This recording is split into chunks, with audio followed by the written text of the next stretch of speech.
Hello students, how are you all? I hope you all are fine. So in the last lecture we have been talking about endoplasmic reticulum, that is also a cell organelle.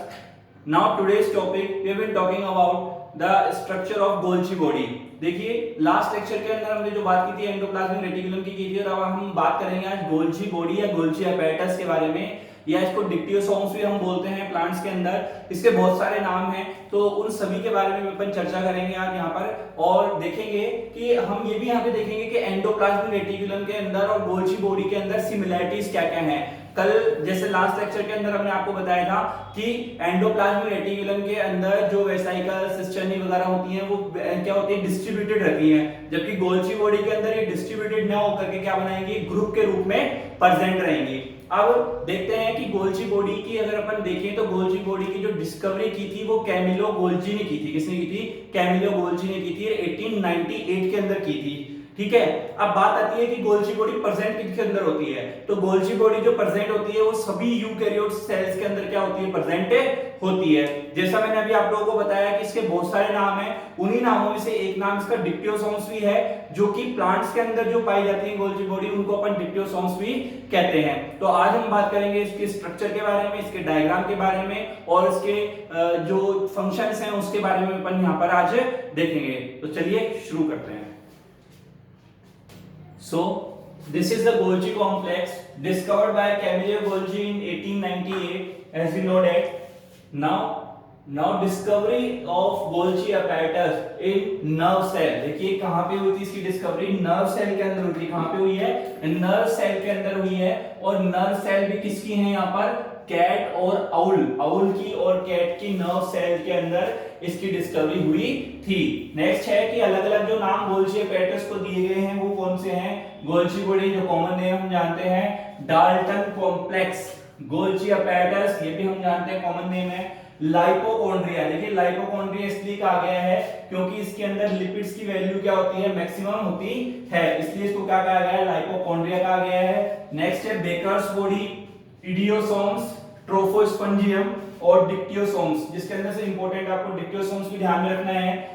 डिक्टियोसोम्स किससे कहेंगे, जो plants की Golgi body होती है उसको अपन क्या बोलते हैं, डिक्टियोसोम्स बोलते हैं। अब बात आती है इसकी ओरिजिन की, तो ओरिजिन की हम देखें तो इसकी जो ओरिजिन हुई है, हम ये मानते हैं इसकी जो ओरिजिन हुई है वो किससे हुई है। ऐसा कोई भी प्रूफ नहीं है कि जो ये बता सकता है कि इसकी ओरिजिन इससे हुई है, मतलब पर्टिकुलरली हम ये नहीं कह सकते हैं, कोई भी ऐसा जो साइंटिस्ट ने कोई भी ऐसी हाइपोथेसिस नहीं दी है जिसकी सहायता से हम ये बता सकते हैं कि इसकी प्रॉपर जो इसकी जो ओरिजिन हुई है वो यहाँ से हुई है। लेकिन फिर भी कुछ साइंटिस्ट ये मानते हैं, believe that the origin of Golgi complex is from the endoplasmic reticulum और the vesicles of endoplasmic reticulum.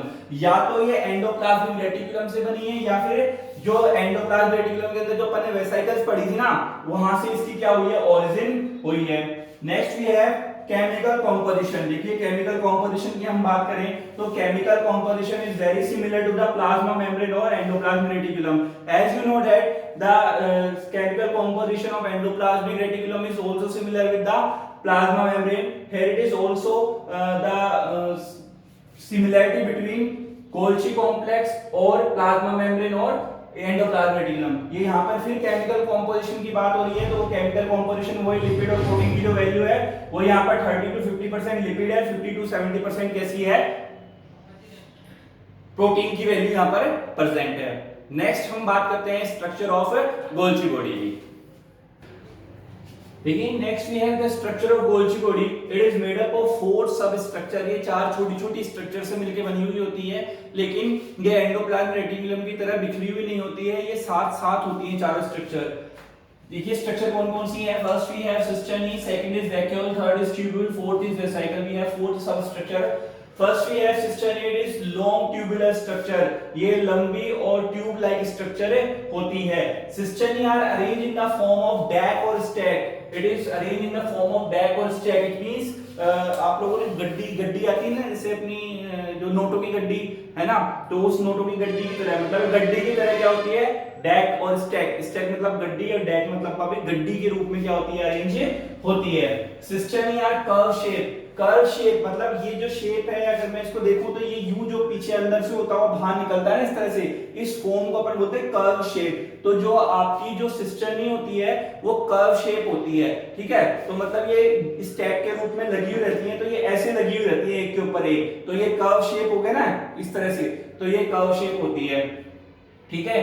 अब देखिए जो कर्व शेप है तो इसको आप समझिए यहाँ पर। Next we have the concave और diverging face of cisternae is known as trans face और मैच्योरिंग फेज। ये इंपॉर्टेंट है, ट्रांस फेज और मैच्योरिंग फेज। यहाँ पे मैं लिखा हुआ towards the cell membrane, towards the cell membrane. अब देखिए कि यहाँ पर अपने पास में इसको समझिए कि ये सेल है, ये गोल्ची बॉडी है सॉरी, तो ये सिस्टर्नी हो गए इसके, ये सेल ये सिस्टर्नी हो गए, और ये यहाँ पर ये हो गया न्यूक्लियस। तो अपन ने क्या मान लिया कि यहाँ पर ये न्यूक्लियस रखा हुआ है, इसको ऐसे समझिए कि ये न्यूक्लियस है, ये आपकी सिस्टर्नी है इस तरह से रखी हुई। तो ये एक इसका एंड, तो ये तो न्यूक्लियस की एंड तरफ है, और बाहर की साइड में जो नीचे की साइड जो बच गई ये वाली, ये आपकी हो जाएगी प्लाज्मा मेम्ब्रेन। क्या हो जाएगी? Plasma membrane. तो वो एंड जो प्लाज्मा मेम्ब्रेन या सेल मेम्ब्रेन के मतलब ये वाला नीचे वाला एंड, तो वो तो क्या कहलाता है आपका ट्रांस फेज या मैच्योरिंग फेज कहलाता है। इज इट क्लियर कि ये सिस्टर्नी थी, ये न्यूक्लियस था, यहाँ पे प्लाज्मा मेम्ब्रेन। तो प्लाज्मा मेम्ब्रेन के एंड वाला जो पार्ट है वो कहलाता है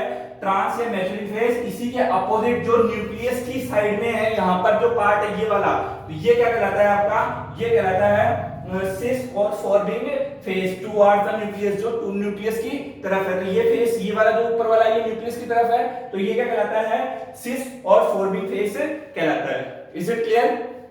Next, diameter of cisterni is 0.5 mm to 1 mm। जो diameter होगा cisterni का वो इतना होगा 0.5 mm to 1 mm तक होता है। in cisterni there is non-transparent liquid is filled। अब देखिए ये cisterni है आपकी, ठीक है। तो ये अंदर से क्या है, मान लीजिए इसके अंदर कोई लिक्विड तो फिल होगा ही भाई, इसको मैं मान लेता हूँ ये सिस्टर्नी है, तो इसके अंदर जो सिस्टर्नी के अंदर इस एरिया के अंदर इसके बीच में कुछ लिक्विड फिल होगा। उस लिक्विड वो कैसा होगा? नॉन ट्रांसपेरेंट होगा। कैसा होगा? नॉन ट्रांसपेरेंट होगा, जिसको अपन क्या बोलते हैं? नोड्स। क्या बोलते हैं? नोड्स या इंटरसिस्टर्नल एलिमेंट। इंटरसिस्टर्नल एलिमेंट का मतलब हो गया कि सिस्टर्नी के अंदर भरा हुआ कोई लिक्विड या फिर कोई एलिमेंट, इसलिए इसको अपन ने क्या बोल दिया? Non cisternal element, sorry intercisternal element इसको अपन ने बोल दिया।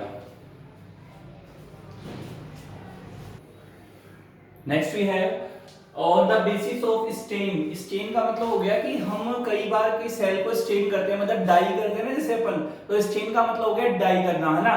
तो अब देखिए कि कोई बेसिस ऑफ स्टेन के आधार पर अगर अपन देखें तो इसके भी दो पार्ट हैं। किसके? गोल्ची बॉडी के। पहला है अपने पास में अर्जेंटोफिलिक और दूसरा है अर्जेंटोफोबिक। आप लोगों को फिलिक और फोबिक के मतलब बता दिए गए हैं, आपको ये रिमेंबर रखने हैं हमारे लास्ट लेक्चर के अंदर। फिलिक का ग्रीक वर्ड है, इसका मतलब टू लव होता है, फोबिक का मतलब डर होता है, फियर होता है, ठीक है। तो नेक्स्ट है अर्जेंटोफिलिक। आप देखिए the peripheral part, peripheral part कौन सा होगा? जो प्लाज्मा मेम्ब्रेन की तरफ है वही तो है peripheral.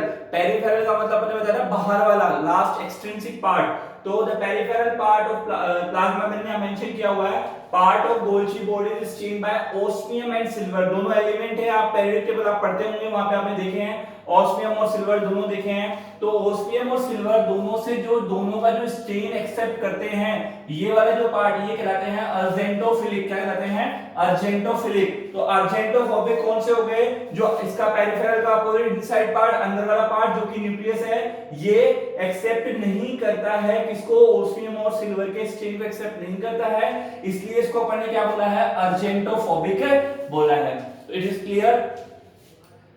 Next we have vacuole. Second हमारे पास में है वैक्यूल। पहले पढ़ा अपन ने सिस्टर्नी। वैक्यूल देख लीजिए। तो वैक्यूल कैसी होती है? बिग होती है, राउंड शेप स्ट्रक्चर होती है। ये किसकी बनी हुई होती है? इसकी जो स्ट्रक्चर जो बनती है वैक्यूल की, ये सिस्टर्नी से ही बनती है, ये उसी से जुड़ी हुई रहती है। सिस्टर्नी क्या करती है? ग्रोथ करती है इस टाइम पे, तो उसकी आउटर ग्रोथ में से कहीं ना कहीं ये टूट करके हल्की सी एक आउटर ग्रोथ के रूप में क्या है? बाहर निकल जाती है। कौन? सिस्टर्नी की आउटर ग्रोथ को ही अपन, आउटर ग्रोथ का मतलब हो गया कि उससे टूट करके बनी है, उसका कहीं ना कहीं उसके अंदर रोल है, उसको अपन क्या बोलते हैं? वैक्यूल बोलते हैं। In vacuole a dense granular substance is filled, और वैक्यूल के अंदर जो टूट के बनी हुई है उस वैक्यूल के अंदर डेंस, डेंस का मतलब होता है कि घना, मतलब घना जैसे फॉरेस्ट होते हैं एकदम घने एकदम, तो उस टाइप से हो गया कि डेंस ग्रेन्युलर, ग्रेन्युलर है इसलिए ऑटोमेटिकली डेंस हो जाएगा, granular dense substance is field. इस वैक्यूल के अंदर ग्रेन्युलर डेंस सब्सटेंस क्या होता है, भरा हुआ होता है। So next we have tubules. Tubules are the branch irregular tube-like structure. देखिए ट्यूब है, ट्यूब्यूल्स है, तो इसका मतलब ट्यूब-like स्ट्रक्चर है वो, और ये ब्रांच होती है, जैसा कि अपन ने लास्ट एंडोप्लाज्मिक रेटिकुलम के अंदर भी देखा था कि वो ब्रांच थी। डायग्राम याद आ रहा होगा आपको, एंडोप्लाज्म सिमिलर डायग्राम है एंडोप्लाज्मिक रेटिकुलम वाला, which is attached to the cisternae, और ये किससे अटैच रहती हैं, ये सिस्टरनी से अटैच रहती है। कौन, ट्यूब्यूल सिस्टरनी से अटैच रहती हैं। इसका मतलब ये हो गया, अगर ये सिस्टरनी मान लें तो ये ट्यूब्यूल इस तरह से इसके साथ में क्या रहेंगी, अटैच है। ये ट्यूब्यूल है, ये सिस्टरनी है, दोनों एक दूसरे में इस तरह से अटैच रहेंगी। Trans face is known as the shipping department. Trans face जो है वो शिपिंग डिपार्टमेंट होता है, और ट्रांसफेज की अगर अपन बात करें तो ट्रांसफेज कौन सा वाला था, जो प्लाज्मा मेम्ब्रेन की तरफ था वो वाला था, तो इसको अपन बोलते हैं शिपिंग डिपार्टमेंट। ये क्या करता है, जो भी सीक्रेट होती हैं, जो सिस फेज के द्वारा जो भी सीक्रेशन होता है वो कहां जाता है, देखिए सबसे इंपॉर्टेंट है, सिस फेज क्या करता है, सीक्रेशन करता है। सीक्रेशन कौन करता है, सीक्रेटरी वेसाइकल्स करती हैं। ये सीक्रेटरी वेसाइकल्स क्या करती हैं, इसके पास में ट्रांसफेज के पास में क्या करती हैं, इसको भेजती हैं। तो ये तो सिस फेज के मतलब ये सिस फेज है, इसको अपन ट्रांसपोर्ट बोलते हैं। तो सिस फेज क्या करता है कि उसी सेल के अंदर ही अंदर ट्रांसपोर्ट करता है, और अपने इस पार्ट से, कहां से, इस सिस फेज से। सिस फेज कौन सा है अपना, ये न्यूक्लियस है, ये सिस फेज है, और ये वाला जो फेज है आपका, ये वाला है ट्रांसफेज, ये है सिस फेज, और ये आपकी प्लाज्मा मेम्ब्रेन, ठीक है। तो यहाँ पे जो चीज बन रही है ये इसके अंदर ट्रांसपोर्ट हो जाएगी, तो ये वाली जो ट्रांसपोर्ट हो जाएगी, तो ये सिस फेज इसका क्या कहलाएगा, ट्रांसपोर्ट डिपार्टमेंट। सेल के अंदर ही अंदर ट्रांसपोर्ट हो रहा है, तो ये इसका हो जाएगा ट्रांसपोर्ट डिपार्टमेंट। अब जैसे ही ये सिस फेज से ट्रांसपोर्ट डिपार्टमेंट के अंदर आएगी, तो ये प्लाज्मा मेम्ब्रेन से एग्जिट मतलब बाहर कर दी जाएगी, तो इसकी क्या कर दी जाएगी, यहां से शिपिंग कर दी जाएगी दूसरी सेल के लिए। तो ये वाला जो फेज है इसका ट्रांसफेज है, ये क्या कहलाएगा, शिपिंग डिपार्टमेंट है। ध्यान देना है, ये समझने वाली चीज है, थोड़ा सा कंफ्यूजन हो सकता है आप लोगों को। ये क्या है कि सिस फेज है, ये सिस फेज है, ये क्या करता है, ट्रांसपोर्ट करता है विद इन द सेल। यहां से जो सीक्रेशन हो रहा है सीक्रेटरी वेसाइकल्स के द्वारा, क्योंकि देखिए सीक्रेटरी वेसाइकल्स प्रेजेंट है सिस फेज पर, तो ये सिस फेज के ऊपर प्रेजेंट है, ये यहां से अंदर ही अंदर विद इन द सेल क्या करेगी, सिस से ट्रांसफेज की ओर ट्रांसपोर्ट करेगी, और उसके बाद में ट्रांसफेज, ट्रांस जो फेज है इसका, ये क्या कर देगा, सेल से बाहर निकाल देगा सीक्रेशन को, उसका एग्जिट कर देगा। तो जब ये यहां से बाहर निकालेगा, तो ये दूसरी वाली सेल के लिए शिपिंग का काम कर रहा है ना, शिपिंग का काम कर रहा है भाई, दूसरी सेल के लिए तो ये शिपिंग का काम कर रहा है, और फर्स्ट सेल के लिए, और ये जो सिस फेज है ये अपनी खुद ही सेल के लिए विद इन द सेल, अपनी अंदर वाली खुद की सेल के लिए ट्रांसपोर्टेशन का काम है कर रहा है। So it is known as transport department, whereas the trans face is known as shipping department. इस बात को ध्यान रखना है आपको। Next is vesicles. Vesicles are form due to the budding of tubules. देखिए कि जो वेसाइकल्स हैं आपकी वो किससे बनती हैं, वो बनती हैं बडिंग। बडिंग आप लोगों ने पढ़ा हुआ है, आपको ध्यान है कि उसी वेसाइकल के अंदर से एक छोटी सी आउटर ग्रोथ निकलती है, और उसी आउटर ग्रोथ को क्या होती है आगे वेसाइकल्स। देखिए vesicles are form due to the budding of tubule. ये ट्यूब्यूल है आपकी, इस ट्यूब्यूल से एक आउटर ग्रोथ निकलेगी इस तरह से, और ये क्या हो जाएगी, इसको अलग ही वेसाइकल्स के अंदर बना देगी। Is it clear. नेक्स्ट अपने पास में है कि वेसाइकल्स आपके पास में दो प्रकार की होती हैं। कौन कौन सी हैं, secretory which is present on the cis face, and second is coated which present on the trans face. पहली है सीक्रेटरी, दूसरी है कोटेड। सीक्रेटरी कहां प्रेजेंट है, सीक्रेटरी प्रेजेंट है यहां पर, ये तो है सीक्रेटरी, तो ये इसका जो मेन फंक्शन हो जाएगा, the function of secretory vesicle is secretion. तो ये क्या करेगी, सीक्रेटरी, ये नाम से पता चल रहा है सीक्रेशन का काम करेगी। तो ये सीक्रेशन क्या होगा, यहां से सीक्रेट हो जाएगा, और सीक्रेटरी आपको पता है सिस फेज के ऊपर है, तो यहां पर सिस फेज के ऊपर ये प्रेजेंट है। Second is coated, present on the trans face. Second कहां पर है, कोटेड है, जो कि यहां पर प्रेजेंट है। कौन सी है, ये वाली कोटेड है। तो ये सीक्रेटरी और ये कोटेड, ये कहां पर प्रेजेंट है, ट्रांस फेज के ऊपर प्रेजेंट है। इसका अभी डायग्राम अपन बनाएंगे, वहां पे आपको और अच्छे से समझ में आ जाएगा। अभी रफली आपको ये समझाया गया है यहाँ पर, ये डायग्राम रिप्रेजेंटेशन के थ्रू। आई होप आपको समझ में आ रहा होगा। Is it clear. तो अब देखिए कि इसका सीक्रेटरी का काम तो क्या हो गया, सीक्रेशन का, ठीक है। और कोटेड का काम क्या है, the function of coated vesicle is to excrete और एग्जिट। देखिए मैंने यहां बताया ना कि ये जो है आपके ट्रांसफेज के ऊपर कोटेड वेसिकल का काम है किसको बाहर निकालना, मतलब शिपिंग का काम है इसका। तो ये देखिए ये क्या कर देगी, which is coming from the six phase of Golgi body because it is situated much more near to the plasma membrane। तो ये यहाँ पर इसके बिल्कुल पास में तो है प्लाज्मा मेम्ब्रेन के, तो ये इजीली यहाँ से इसको क्या कर सकती है, दूसरी सेल को क्या कर सकती है, शिप कर सकती है। यहाँ तक आप लोगों को समझ में आ गया होगा। नेक्स्ट यहाँ पे ये समझ में आ गया ना, क्योंकि ये पास में है तो इजीली क्या है, कोटेड वेसिकल क्या कर सकती है, इसको आगे नेक्स्ट सेल के लिए शिप कर सकती है। नोट डाल के लिखा हुआ है कि some cisternae have some pores on their cell membrane. कुछ पोर्स होते हैं उसके ऊपर, तो अगर अपन देखें तो वो पोर्स जो हैं वो क्या कहलाएंगे आपके, वो पोर्स कहलाएंगे फेनेस्ट्रा। क्या कहलाएंगे, फेनेस्ट्रा। Is it clear?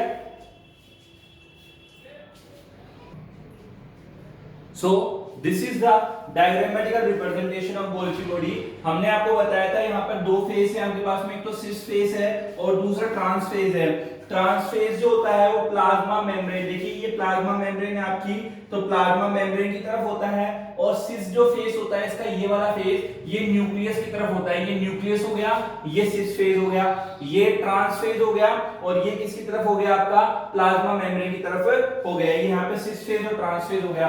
दूसरा यहाँ पर अपने बताया ट्रांसपोर्ट डिपार्टमेंट है और ये शिपिंग डिपार्टमेंट है। ये ट्रांसपोर्ट डिपार्टमेंट इसलिए है कि जो इधर वेसिकल प्रेजेंट है ये किस टाइप की है, सीक्रेटरी वेसिकल्स हैं। इधर ये जो वेसिकल्स बनाई है अपन ने, ये सीक्रेटरी टाइप ऑफ वेसिकल्स हैं। ये सीक्रेशन करेंगी और ये सीक्रेशन क्या होगा, यहां से ट्रांसपोर्ट होकर के कहां पहुंचेगा, यहां पर पहुंचेगा। तो ये सीक्रेटरी वेसिकल्स यहां पे पहुंच जाएंगी अपना सीक्रेशन लेकर के, लेकिन अब ये यहां पे आने के बाद में अपना सीक्रेशन को आगे नहीं ले जा पाती हैं। इसके लिए यहां पर प्रेजेंट होती है कोटेड वेसिकल्स। कौन सी प्रेजेंट है, कोटेड वेसिकल्स। यहां पे अपन ने क्या कर रखी है, बना रखी है, देखिए यहां पे अंदर रेड और ब्लू अंडरलाइन करके अपन ने कोटेड वेसिकल्स बना रखी है। ये जो सीक्रेशन यहां से आएगा, इस सीक्रेशंस को ये कोटेड वेसिकल क्या कर देगी, यहां से बाहर कर देगी। यहां से क्या कर देंगी, बाहर करेंगी। जब ये यहां से बाहर करेगी तो ये नई वाली जो नई सेल है उसके लिए, अगली सेल है उसके लिए क्या कर रही है, यहां से ये शिपिंग का काम कर रही है। क्या काम कर रही है, शिपिंग का काम कर रही है। तो इसलिए इसको अपन ने क्या बोला था, ये तो सिस फेज तो हो गया ट्रांसपोर्ट, क्योंकि विद इन द सेल ये ट्रांसपोर्ट करता है, और जबकि ये क्या करता है, सेल को आगे ले जाता है, तो ये यहां से उसको शिप करने का काम कर रहा है। दूसरा अपन ने यहाँ पर ये जो बनाई है ये वाली वेसिकल्स, ये भी वेसिकल्स ही हैं, लेकिन यहाँ पर अपन ने लिखा है कि अपन ने आपको बताया था कि सिस्टर्नी से क्या बनती है, वेसिकल्स बनती हैं। तो ये सिस्टर्नी क्या करती है, एक आउटर ग्रुप के रूप में एक वेसिकल का फॉर्मेशन करती रहती हैं। तो यहाँ पर ये न्यूली फॉर्मिंग वेसिकल्स आपकी हो गई, जो कि किससे बन रही है, सिस्टर्नी से ही बन रही है। तो ये सारी चीजें आपस में जुड़ी हुई हैं कहीं ना कहीं, इनके बीच में ज्यादा वो नहीं है। मतलब जैसे एक तो एंडोप्लाज्मिक रेटिकुलम के अंदर क्या होता है, डिस्ट्रीब्यूटेड थी, जबकि इसके अंदर ये सारी चीजें आपस में क्या है, जुड़ी हुई हैं। नेक्स्ट हमने बताया था एक और इसके अंदर प्रेजेंट है वैक्यूल। तो वैक्यूल क्या है, सिस्टर्नी से जब ये बन रही हैं तो ये सिस्टर्नी के पास में क्या है, प्रेजेंट रहती हैं। बैग लाइक स्ट्रक्चर है ना वैक्यूल, भाई राउंड शेप स्ट्रक्चर है, तो ये राउंड शेप स्ट्रक्चर अपन ने वैक्यूल यहां पर बना दी। तो ये न्यूक्लियस वाला फेज हो गया, ये प्लाज्मा मेम्ब्रेन वाला फेज हो गया। प्लाज्मा मेम्ब्रेन वाला फेज जो है इसका कहलाता है, सॉरी न्यूक्लियस वाला जो फेज है वो कहलाता है transport department. Cis face transport इसलिए क्योंकि ये सीक्रेशन को क्या करता है, आगे within the cell transport करता है और यहां पर ला करके छोड़ देता है। उसके बाद कोटेड वेसिकल्स जो कि इसके ट्रांस फेज के ऊपर पाई जाती हैं, जिसको शिपिंग डिपार्टमेंट बोलते हैं, सीक्रेशन को क्या करती हैं, सेल से बाहर अगली सेल के लिए क्या है, उसको पहुंचाती हैं। ठीक है, इज इट क्लियर? दूसरा यहां पर एक चीज लिखी हुई है ल्यूमन। ल्यूमन क्या है कि देखिए यहां पर हमने बताया था कि आपको याद होगा, अभी बताया था कि ये सिस्टर्नी के साथ में ट्यूब्यूल्स ऐसे लगी रहती हैं। तो ये आपकी अपन ने सिस्टर्नी मान ली, तो ये सिस्टर्नी है, तो ये ट्यूब्यूल्स हैं, ये वाली जो बनाई है बीच में ये क्या है, ट्यूब्यूल्स हैं। तो ट्यूब्यूल्स के बीच में खाली गैप भी होगा, ट्यूब्यूल्स हैं ऑब्वियसली, जैसे ये भी ट्यूब ही है, तो इस ट्यूब के अंदर खाली गैप भी होगा, उस गैप को अपन क्या बोलते हैं, ल्यूमन। क्या बोलते हैं, ल्यूमन। तो वो खाली गैप यहां पर अपन ने बता दिया, इस खाली जो स्पेस है इसको अपन ने बोल दिया, क्या बोल दिया, ल्यूमेन बोल दिया। सो हमारे पास में जो स्ट्रक्चर है गोल्ची बॉडी की वो इस तरह से दिखाई देती है, डायग्रामेटिकल रिप्रेजेंटेशन आपको इस तरह से दिखाई देता है। सिस फेस ट्रांसफेस क्या होते हैं, सीक्रेटरी वेसिकल्स और कोटेड वेसिकल्स क्या होती हैं, इनके फंक्शंस क्या होते हैं ये बता दिया आप लोगों को। न्यूक्लियस की तरफ फेस कौन सा है, प्लाज्मा की तरफ कौन सा है, ल्यूमेन कौन सा है, वैक्यूल क्या है, ये सभी आप लोगों को बता दिया। अब बात अपन करेंगे इसके फंक्शन के बारे में कि गोल्ची बॉडी के जो फंक्शन होते हैं वो क्या होते हैं। So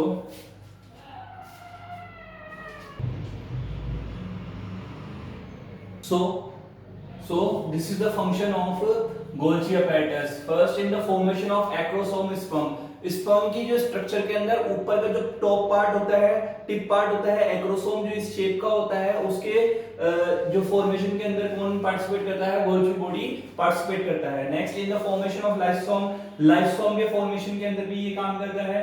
transformation of synthesize enzyme, transformation of synthesize enzyme का मतलब हो गया कि जो एंजाइम सीक्रेट होते हैं, सिंथेसाइज होते हैं, उनको दूसरे जो है उसका जो ट्रांसफॉर्मेशन मतलब उसको दूसरे रूप के अंदर चेंज करता है और उसको ट्रांसफर करने का काम भी कौन करता है, गोल्गी बॉडी करता है। इन सिंथेसाइजेशन ऑफ प्रोटीन, नेक्स्ट है इन सिंथेसाइजेशन ऑफ प्रोटीन, प्रोटीन के सिंथेसाइजेशन के अंदर भी ये पार्टिसिपेट करता है। सीक्रेशन ऑफ लिपिड के अंदर भी ये पार्टिसिपेट करता है।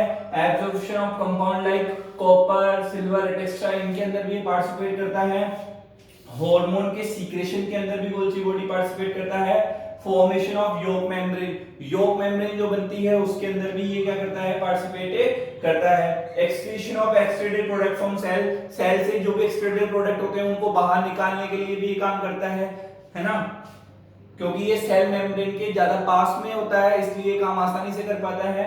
Next in the formation of cell plate, तो सेल प्लेट के फॉर्मेशन के अंदर जो सेल डिवीजन के अंदर जरूरी होती है उस सेल प्लेट के फॉर्मेशन के अंदर भी काम पार्टिसिपेट करता है।